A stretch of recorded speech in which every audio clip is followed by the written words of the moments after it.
Hello friends, welcome to my channel #creative Aarti Porwal. दोस्तों, मैं हूं आरती और आज हम एक ऐसे स्टेट की बात करेंगे जिसने अपनी ऑफिशियल वेबसाइट पर दो नोटिस निकाली हैं। दोनों नोटिस एक दूसरे से रिलेटेड हैं।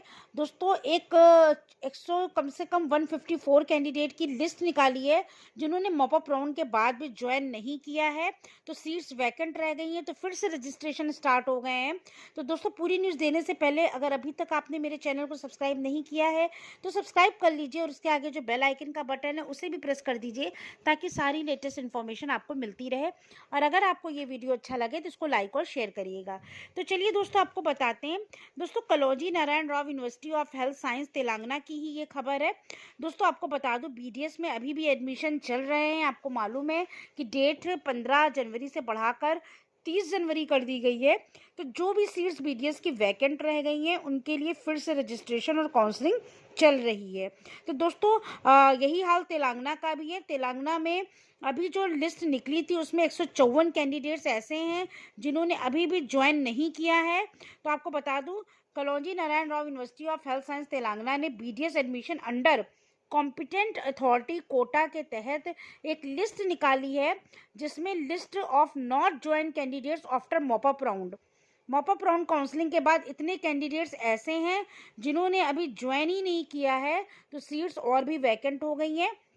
इस लिस्ट में आप देखिए, सीरियल नंबर दिया है, रैंक दी है, रोल नंबर दिया है, स्टूडेंट का नाम दिया है, कैटेगरी दी है और उसके बाद जो है पूरा ACAT ASEX और ये सब दिया हुआ, ओपन कैटेगरी है कि क्या है उसकी।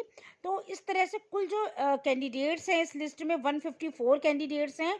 तो इन्हीं कैंडिडेट्स ने जो ज्वाइन नहीं किया है, तो एक और नोटिस तेलंगाना ने निकाल दी है कि किस तरीके से जो सीट खाली हुई है उन पे आप रजिस्ट्रेशन करा सकते हैं।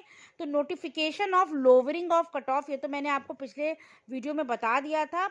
अब जो ये नोटिस है, BDS admission under competent authority quota, तो notification for exercising web option for additional mop up phase of web based counselling for admission into BDS courses under competent authority quota in government private dental colleges and army dental college. ये government के लिए भी सीटें हैं, private के लिए भी और आर्मी के लिए भी। तो दोस्तों, आप देख लीजिए, in continuation of earlier notification dated 31 October, 21 November, 1 December, 18 December and 1 January KNR university of health science hereby notifies the conduct of additional mop up phase. एक और मॉप अप फेज इन्होंने स्टार्ट किया है। तो दोस्तों, private dental college, army dental college और government तीनों के लिए है। तो जो इसमें अपना रजिस्ट्रेशन कराना चाहें वो 17 जनवरी यानी कल सुबह 6 बजे से स्टार्ट हो जाएगा रजिस्ट्रेशन और 18 जनवरी को 3 बजे तक आप इसकी वेबसाइट पर रजिस्ट्रेशन करा सकते हैं। दोस्तों, ये बहुत इंपॉर्टेंट न्यूज़ है। The details of seat available will be placed in the website. आप वेबसाइट खोलेंगे, उसमें सीट्स जो है उसका डिटेल भी दिया हुआ है। All the candidates in the provisional final merit list for competent authority quota displayed on KNRA UHS website are eligible to exercise web option subject to fulfillment of following only conditions. Candidates who have secured admission in the previous phase of counseling and joined the course and continuing in the course also can exercise their option. अगर आपको पिछले round में seat मिल गई थी और आपने join भी कर लिया था, फिर भी आप इस कोर्स के लिए एक्सरसाइज ऑप्शन दबा के इसको कर सकते हैं, अपने जो सीट है उसको अपग्रेड कर सकते हैं। तो the candidates who have been allotted BDS seats in the previous phase of counselling and who have not join नहीं किया, उनको सीट मिल गई थी, after joining are not eligible to exercising, discontinued the course after joining are not eligible. वो eligible नहीं होंगे जिनको प्रीवियस राउंड में सीट मिली थी लेकिन उन्होंने ज्वाइन नहीं किया था। इसके बाद आपको बता दूं, ये all India quota deemed university who have join, जिन्होंने ज्वाइन कर लिया है counselling are not eligible to exercise, वो एलिजिबल नहीं होंगे for additional mop up phase of counselling as per the order honourable supreme court के तहत।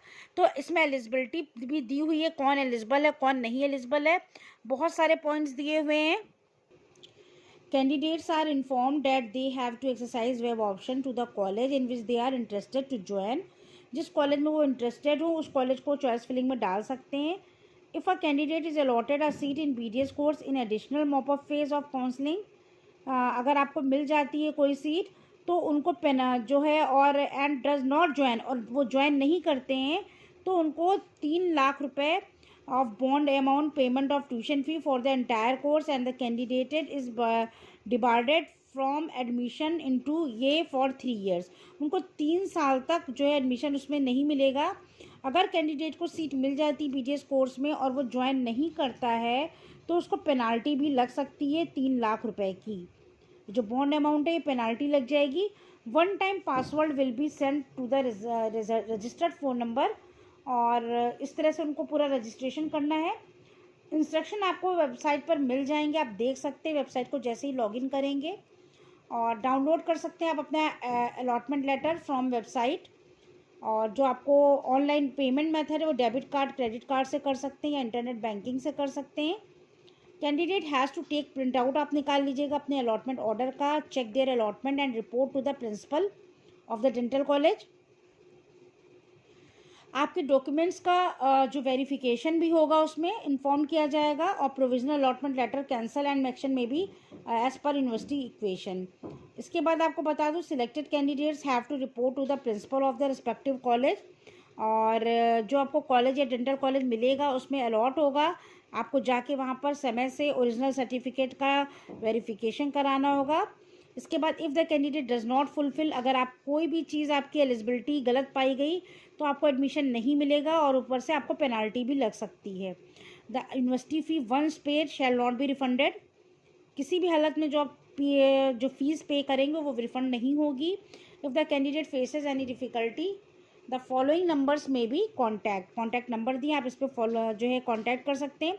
फ़ीस के बारे में बता देते हैं, इसमें फ़ीस दी हुई है 10,000 रुपये BDS कोर्स की फ़ीस है। अलॉटमेंट लेटर जब मिल जाएगा आपको ये ऑनलाइन देनी होगी। ट्यूशन फ़ी जो है एज़ पर गवर्नमेंट ऑर्डर है, कुछ ज़्यादा फीस नहीं है इसमें। Details of seat available for additional mop up phase of counselling will be displayed. तो दोस्तों ये बहुत अच्छा आपके लिए इसमें आपको एडमिशन मिल सकता है, फ़ीस भी ज़्यादा नहीं है, आप ले सकते हैं तेलंगाना में BDS के लिए। और जो एलिजिबल कैंडिडेट्स हैं वो इसके लिए ज़रूर अप्लाई करें। और ये 5 पेज का नोटिफिकेशन निकाला है, इसको आप तेलंगाना की जो वेबसाइट है उसे डाउनलोड करके पूरा पढ़ लीजिए। रजिस्ट्रेशन कल सुबह 6 बजे से स्टार्ट हो रहे हैं, और ज़रूर करा लीजिए। रजिस्ट्रेशन 3 बजे तक चलेंगे, ये कल सुबह 6 बजे से स्टार्ट होकर जो है 18 जनवरी को 3 बजे तक रजिस्ट्रेशन होंगे। तो अभी आपके पास पूरा टाइम है, आप रजिस्ट्रेशन करा लीजिए। सीट भी 154 लोगों ने छोड़ दी है, तो काफ़ी सीटें भी इसमें वैकेंट हैं। और इसके अलावा इसमें जो आपकी फ़ीस है वो भी मैंने आपको बता दी है। और 17 जनवरी से लेकर 18 जनवरी तक रजिस्ट्रेशन कर लीजिए। और अगर आपको कोई चीज़ समझ में नहीं आती इसकी वेबसाइट से आप उसको न्यूज़ को पूरा डाउनलोड कर सकते हैं, पढ़ सकते हैं। तो दोस्तों ये पूरी न्यूज़ थी तेलंगाना में BDS के एडमिशन की अंडर कॉम्पिटेंट अथॉरिटी कोटा। और अगर आपको ये न्यूज़ अच्छी लगी तो मेरे चैनल को सब्सक्राइब करिएगा, मेरे वीडियो को लाइक और शेयर करिएगा। Thank you.